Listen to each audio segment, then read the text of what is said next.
여러분 안녕하십니까? 센 경제 현장 오늘의 주요 뉴스입니다. 법원이 현대차 노조원들이 낸 통상임금 소송에서 원고 일부 승소 판결로 사실상 사측에 손을 들어줬습니다. 구본무 LG 회장이 취임 20주년을 맞았습니다. 지난 20년간 LG의 해외 매출은 10배가량 늘었습니다. 오는 3월부터 청약 1순위 자격 요건이 통장 가입 후 2년에서 1년으로 완화됩니다. 국제 유가 급락에 따라 항공기 국제선 유류 할증료가 한 달 만에 74%나 내려갑니다.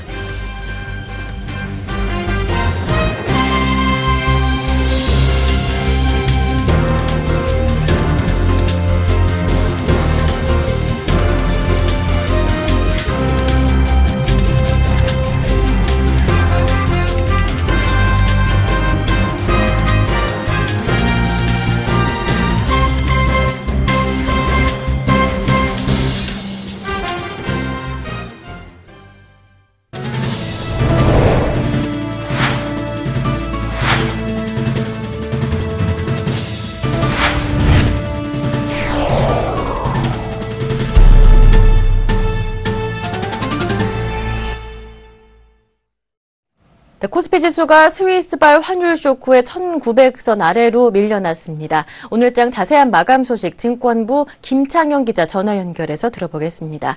안녕하십니까? 네, 안녕하십니까? 네, 코스피 시장에서 외국인들의 매물이 3천억 원 이상이나 출회됐다고 하는데요. 오늘장 자세한 마감 시황 들어보겠습니다. 코스피 지수가 외국인의 대규모 매도세에 밀려 1900선을 내줬습니다. 16일 코스피 지수는 전날보다 1.36% 급락한 1888.13포인트의 거래를 마감했습니다. 코스피가 1900선 아래로 밀려난 것은 지난 7일 이후 8거래일 만입니다. 스위스 중앙은행발 충격이 코스피에 악재로 작용한 것으로 풀이되고 있습니다. 스위스 중앙은행은 현지 시간으로 15일 자국 통화인 스위스 프랑의 환율 하한선을 폐지하기로 결정했습니다. 이에 따라 글로벌 금융시장의 변동성이 커지면서 코스피에 대한 투자 심리가 악화된 것으로 풀이됩니다.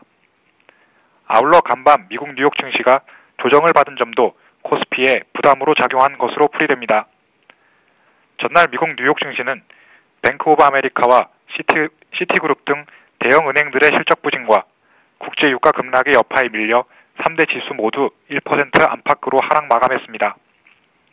외국인이 3,086억 원어치의 주식을 내던지며 지수 하락을 주도했습니다. 기관 역시 1,180억 원어치의 국내 주식을 팔아치우며 매도 행보에 동참했습니다. 개인만 2,857억 원을 순매수하며 지수 방어에 힘썼습니다. 대부분 업종이 약세를 보였습니다. 보험이 3.05% 내렸고 유통, 증권, 은행 등도 하락 마감했습니다. 시가총액 상위 종목 중에서는 네이버를 제외한 대부분의 종목이 고꾸라졌습니다. 사실상 통상임금 승소 판결 결과에도 불구하고 현대차가 2.01% 떨어졌고 SK하이닉스, 삼성전자, 삼성생명 등도 하락 마감했습니다. 코스닥 지수는 전날보다 0.68% 내린 577.41포인트의 거래를 마쳤습니다. 서울 외환시장에서 원달러 환율은 전날보다 6원 내린 1,077원 30전에 장을 마감했습니다. 한편 교보증권이 보유하고 있던 현대증권의 지분 전량을 프랑스은행에 매각했다고 하는데요. 그 이유가 궁금합니다. 자세한 내용 전해주시죠. 교보증권이 보유하고 있던 현대증권 지분 전량을 프랑스 나티시스 은행에 매각했습니다. 증권가에서는 현대그룹이 오는 26일 현대증권의 경영권 매각을 앞두고 그동안 그룹의 백기사 역할을 해온 나시시스로 우호 지분을 넘긴 것으로 관측하고 있습니다. 16일 금융투자업계에 따르면 교보증권은 지난 14일 현대증권 지분 1,100만 주를 거래 시간 외 대량 매매, 즉 블록딜 형태로 나시시스 은행에 매도했습니다. 전체 매각 금액은 850억 원 규모입니다. 교보증권 관계자는 현대상선과 맺은 신용파생 금융상품인 TRS의 계약이 지난해 말 종료된 데에 따른 조치라며 지난 13일 현대증권 종가 7,360원을 적용해 14일 장 개시 직전 나티시스 은행에 지분을 넘겼다고 설명했습니다.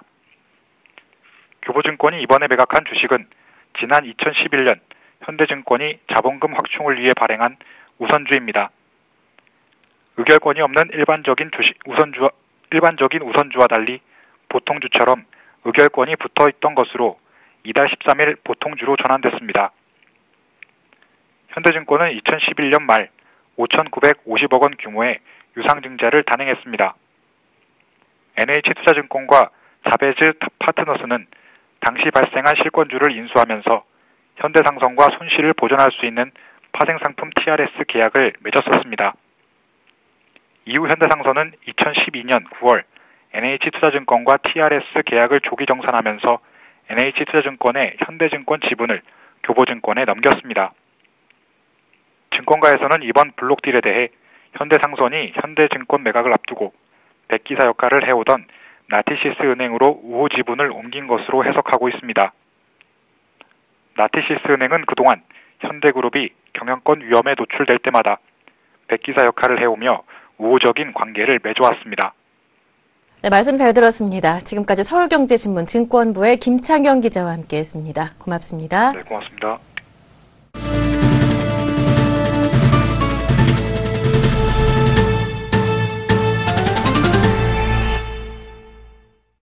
오늘의 주요 뉴스입니다. 법원이 현대자동차 노조가 회사를 상대로 낸 통상임금 관련 소송에서 일부 승소 판결을 내렸습니다. 하지만 재판부가 최대 쟁점이었던 현대차 상여금의 고정성을 인정하지 않고 전체 노조원 중 11%에 대해서만 통상임금을 인정해 사실상 현대차 사측의 승소로 평가되고 있는데요. 정훈규 기자가 전합니다. 현대자동차 노조가 회사를 상대로 낸 통상임금 소송에서 일부 승소 판결을 받았습니다. 서울중앙지법은 현대차 노조원 23명이 상여금과 휴가비 등 6개 항목을 통상임금에 포함해달라며 제기한 소송에서 현대차는 옛 현대자동차 서비스 근로자 2명에게 합계 400여만 원을 지급하고 나머지 청구를 기각한다며 원고 일부 승소 판결을 내렸습니다. 하지만 이번 판결은 현대차의 상여금에 통상임금의 기준이 되는 고정성이 없다는 결론이어서 사실상 현대차 사측의 승소에 가깝습니다.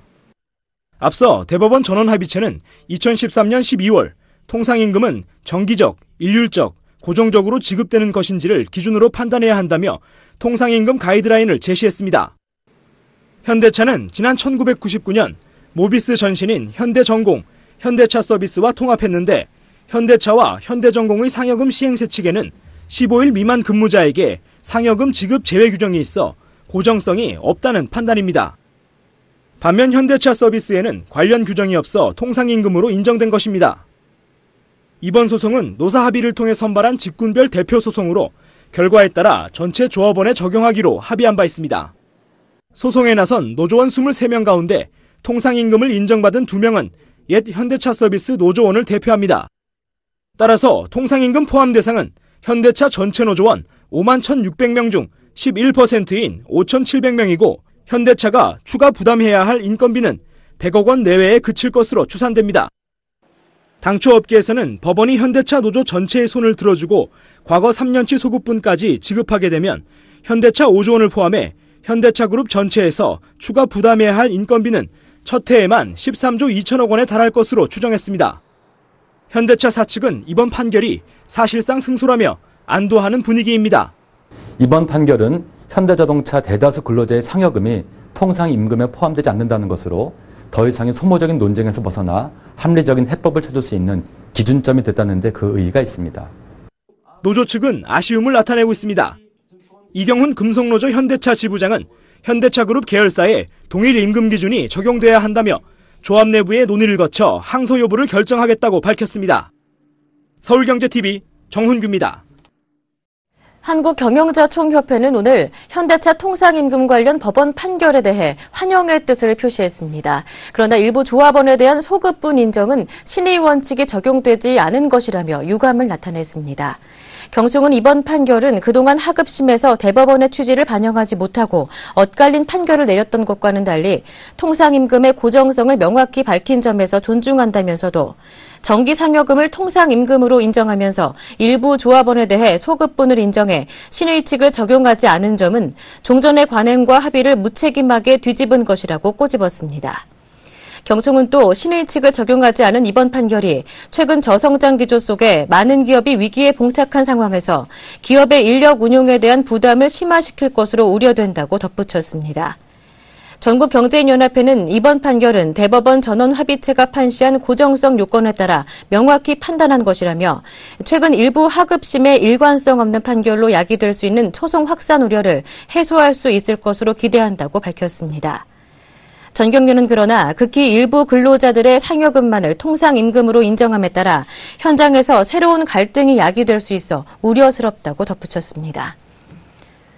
구본무 LG 회장이 올해로 취임 20주년을 맞았습니다. 그동안 외환위기와 계열 분리 등 어려운 경영 환경 속에서도 구 회장은 LG의 해외 매출을 100조 원으로 10배가량 늘리는 등 글로벌 기업으로 키워냈는데요. LG그룹의 20년을 한지희 기자가 짚어봤습니다. 럭키 금성이 이제 LG로 바뀝니다. 지난 1995년 2월 내부의 반대를 무릅쓰고 한 달 전 그룹명을 럭키금성에서 LG로 교체한 구본무 회장이 취임했습니다. LG의 CI 교체는 글로벌 기업으로의 도약을 꿈꿨던 구 회장의 의지가 반영됐던 것입니다. LG는 지난 1994년부터 20년 동안 전자, 화학, 통신 서비스 3대 핵심 사업을 집중적으로 키워왔습니다. GS, LS, LIG, LF 등 계열 분리를 하고도 지난해에는 매출 150조 원대를 기록하며 글로벌 기업으로 도약했습니다. 같은 기간 해외 매출은 약 10조 원에서 100조 원으로 10배가량 늘었고 시가총액은 7조 원에서 67조 원, 해외 법인은 90개에서 290여 개, 임직원 수는 10만 명에서 22만 명 규모로 급성장했습니다. 구 회장의 경영활동 중 가장 주목받는 업적은 LG가 국내 대기업 최초로 지주사 체제 전환에 성공했다는 점입니다. LG는 지난 2003년 지주사 체제로 전환 후 사업자 회사 시스템을 구축했습니다. 대기업의 고질적 문제로 지적되어 온 순환 출자 고리를 끊고 계열사 간 리스크 전이 문제를 최소화했습니다. 차세대 디스플레이 올레드 패널을 세계 최초로 양산한 LG 디스플레이에는 지난 20년 동안 45조 원의 대규모 투자를 단행했습니다. 1990년대부터 주목한 LG화학의 전기차 배터리 등 중대형 2차 전지 역시 세계 시장 점유율 1위를 달리고 있습니다. 3년 걸릴 LTE 전국망 구축을 9개월 만에 끝내 서비스를 시작한 것도 구본무 회장의 과감한 투자 결단이 밑바탕이 됐습니다. 최근에는 연구개발에 집중하는 모습입니다. 오는 2020년에는 강서구 마곡 산업단지에 4조 원을 투자한 국내 최대 규모 융복합 연구단지 LG사이언스파크가 들어설 예정입니다. 미래를 준비하는 구본무 회장은 실행의 중요성을 강조했습니다. 구 회장은 지난 14일부터 이틀 동안 열린 글로벌 CEO 전략회의에서 우리의 사업 환경이 빠르게 변하고 있다며 성과 창출을 가속화하기 위해서는 회의에서 논의된 것들이 구호가 아닌 반드시 실행으로 이어져 성과를 내야 한다고 당부했습니다. 구 회장이 강조한 실행이 성과를 내 LG가 올해 경영 키워드로 내세운 시장 선도에 성공할 수 있을지 재계의 관심이 쏠리고 있습니다. 서울경제TV 한지입니다. 오는 3월부터 청약 1순위 자격 요건이 통장 가입 후 2년에서 1년으로 완화됩니다. 따라서 3월이면 청약 통장 가입자 수가 급격히 늘 것으로 전망되는 만큼 제도가 시행되기 전에 청약 통장을 사용하는 것이 유리하다고 하는데요. 정창신 기자가 취재했습니다. 오는 3월부터 청약 제도가 개편됨에 따라 마곡지구 등 인기 지역을 중심으로 청약 경쟁이 불붙을 것으로 전망되고 있습니다. 정부는 지난해 9일 부동산 대책을 통해 청약 1순위 자격 요건을 통장 가입 후 2년에서 수도권 기준 1년으로 단축했습니다. 청약제도가 개편되는 3월이면 장롱 속 청약통장이 대거 시장에 나올 것으로 보입니다. 신도시나 강남권 재건축 등 인기 지역은 청약 경쟁이 더욱 치열할 것으로 예상됩니다.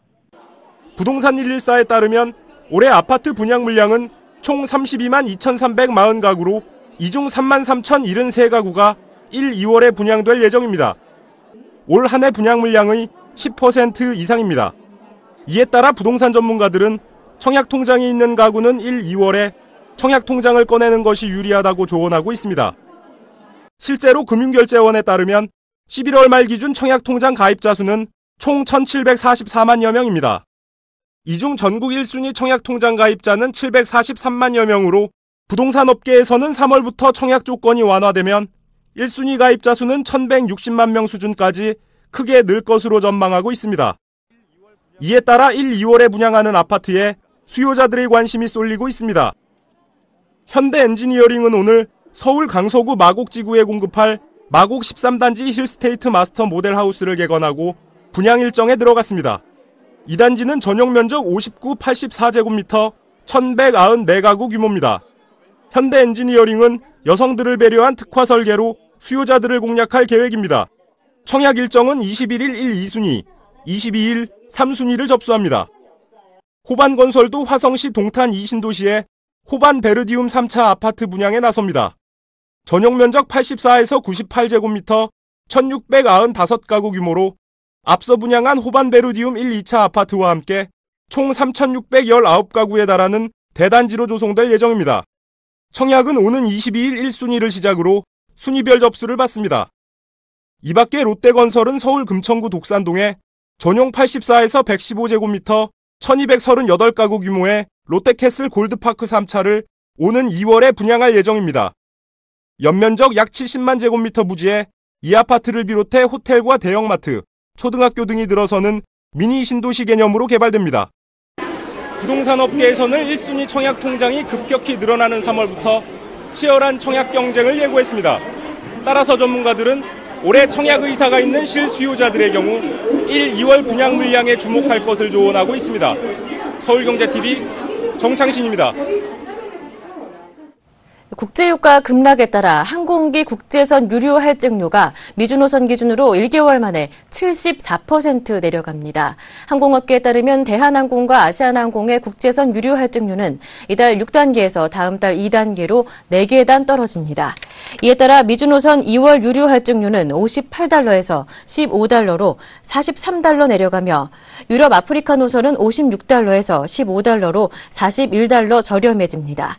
지난해 2월 미주와 유럽, 아프리카 노선의 유류 할증료가 각각 165달러와 158달러였던 것과 비교하면 1년 만에 약 10분의 1 수준으로 떨어지는 겁니다. 이 같은 추세가 지속되면 승객은 조만간 유류 할증료 부담을 질 필요가 없을 것으로 보입니다. 이 밖에 중동, 대양주 노선은 48달러에서 14달러로, 서남아시아, 중앙아시아 노선은 26달러에서 7달러로 인하됩니다. 내년 2월 국제선 유류 할증료는 지난해 12월 16일부터 올해 1월 15일까지 한 달 동안 싱가포르 국제 석유 시장에서 거래된 항공의 평균 가격으로 기준을 매겼습니다. 최근 세계 경기의 바로미터 역할을 하는 구리 가격이 급락했습니다. 구리 가격이 국제 유가와 함께 폭락세를 이어가면서 올해 세계 경기에 대한 우려가 커지고 있는데요. 자세한 소식 국제부 김현진 기자 전화 연결해서 들어보겠습니다. 안녕하십니까? 안녕하세요. 네, 원자재 시장에서도 엑소더스가 시작이 되는 걸까요? 이 구리 가격도 유가 하락에 이어서 급락세가 나타나고 있다고 하는데요. 그런데 이 문제는 유가 하락보다 구리 가격의 하락이 더 위협적인 요소라고 들었습니다. 자세한 이유 들어볼까요? 네, 14일 현지 시간 블룸버그에 따르면 구리값은 이날 런던 금속거래소에서 전일 대비 5.3% 하락한 톤당 5,548달러에 마감하며 2009년 7월 이후 5년 반 만에 최저치를 기록했습니다. 올 들어서는 11%나 하락한 상황입니다. 최근 6개월간 국제 유가가 60% 가까이 하락한 데 이어 산업의 기초 원자재인 구리값마저 급격한 하락세를 보이면서 시장에서는 세계 경기 침체를 우려하는 목소리가 높아지고 있습니다. 월스트리트저널과 영국 일간 가디언 등 외신들에 따르면 일부 시장 전문가들은 구리값이 유가보다 경기와 더 밀접하게 연계된다는 점을 들어 최근의 구리 가격 주의가 세계 경기 침체의 전조일 수 있다고 경계하고 있습니다. 투자 금융사인 BKCM의 설립자 브라이언 켈리는 구리 가격 하락은 유가처럼 주요 생산국, 즉 미국과 사우디아라비아 간 가격 경쟁 탓으로 돌리기 어렵다며 이는 결국 세계 경제가 둔화하고 있다는 것을 의미한다고 말하기도 했습니다. 소시에테 제네랄의 로빈 바르 금속 리서치 대표도 구리 가격 하락은 세계 경제가 침체기에 들어섰으며 예상보다 둔화 속도가 더 빠르다는 것을 나타낸다고 경고했습니다. 네, 그렇다면 구리 가격이 이렇게 5년 만에 최저치로 낙폭을 키운 이유가 있을까요? 네, 구리 가격의 낙폭이 커진 데는 지난 13일 세계은행이 올해 세계 경제 성장률을 종전의 3.4%에서 3.0%로 하향 조정한 여파가 컸습니다. 구리는 스마트폰에서 자동차까지 다양한 산업에 활용하는 원자재라는 점에서 세계 경제 둔화 전망이 구리의 수요 감소에 대한 투자자들의 우려를 키운 것이죠. 특히 구리의 최대 수요국인 중국의 올해 성장률 전망치가 7.5%에서 7.1%로 낮아진 점이 큰 영향을 끼쳤다고 외신들은 설명했는데요. 전 세계 구리의 40%를 소비하고 있는 중국의 성장 둔화 가능성이 높아지면서 투자자들이 구리에서 발을 빼고 있다고 내다봤습니다. 시장 조사기관인 CRU 그룹은 앞으로 중국의 수요가 점점 더 둔화하면서 올해 중국의 구리 수요 증가율이 지난해 5.5%에서 올해는 4%까지 낮아질 것이라고 내다봤습니다. 이는 2002년부터 10년 동안 중국의 평균 수요 증가율인 10%의 절반에도 못 미치는 수준입니다. 그러니까 구리 가격의 약세가 중국을 비롯한 원자재 수입국들의 경기 침체를 의미한다고 볼 수가 있겠는데요. 구리 가격의 하락, 파급 효과도 만만치가 않을 것 같습니다. 네, 구리 가격의 하락 추이는 다른 주요 산업용 금속으로도 확산하는 모습입니다. 14일 런던 금속거래소에서 니켈 가격은 11개월 내 최저치로 떨어졌고 납 가격은 톤당 3.4% 하락한 1,766.50달러를 기록해 2년 반 만에 최저치를 기록했습니다. 글로벌 광산 관련 기업 주가도 줄줄이 하락하는 모습입니다. 이날 영국 런던 증시에서 다국적 광물업체 글렌코어의 주가는 9.28%나 하락했으며 구리 생산을 전문으로 하는 중소광산업체인 카즈미네랄즈의 주가는 무려 26% 급락하기도 했습니다. 네, 말씀 잘 들었습니다. 지금까지 서울경제신문 국제부의 김현진 기자 통해 구리 가격 하락 소식 들어봤습니다. 고맙습니다. 고맙습니다.